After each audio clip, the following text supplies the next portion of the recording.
मनुष्य मुक्त नहीं हो सकता, तो वो कर्म कैसे करे कि उसे पाप और पुण्य से मुक्ति मिले? हे पार्थ, इसका तरीका यह है कि मनुष्य फल की इच्छा त्याग कर कर्म को अपना धर्म समझकर करे। फल उसे अवश्य मिलेगा, परंतु इस फल का वो विधान की इच्छा समझकर स्वीकार करे। ज्ञानी पुरुष इसी योग को अपनाकर कर्म योगी बन जाते हैं। वाह प्रभु वाह, उस कर्म का तरीका बताओ जिससे कर्म करो और बंधन भी ना हो। इसका बड़ा ही सहज तरीका है। तुम कर्म फल में आसक्ति मत रखो। ये कैसे हो सकता है? फल प्राप्ति की इच्छा तो हर कोई करता है। परंतु क्या इच्छा करने से मनुष्य को फल की प्राप्ति होती है?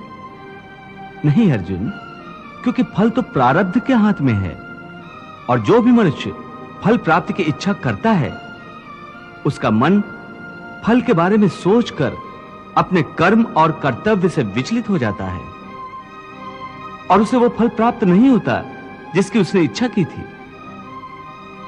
पार्थ, मनुष्य केवल कर्म कर सकता है, फल कदापि मनुष्य के अधीन नहीं है।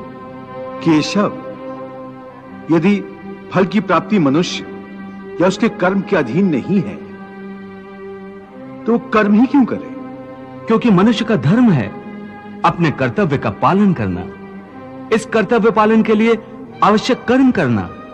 परंतु हे केशव, फल प्राप्ति की कामना छोड़ने पर मनुष्य में कर्म करने की प्रवृत्ति उत्पन्न कैसे होगी? यदि फल की इच्छा न रहेगी तो मनुष्य कर्म ही क्यों करेगा? हे अर्जुन, जो साधारण मनुष्य फल की इच्छा से ही कर्म में प्रवृत्त होते हैं वो सुख दुख आदि के चक्र में फंस जाते हैं। उनकी मन शांति नष्ट हो जाती है। हर पल हर समय फल प्राप्ति के विचार से उनकी निद्रा उड़ जाती है।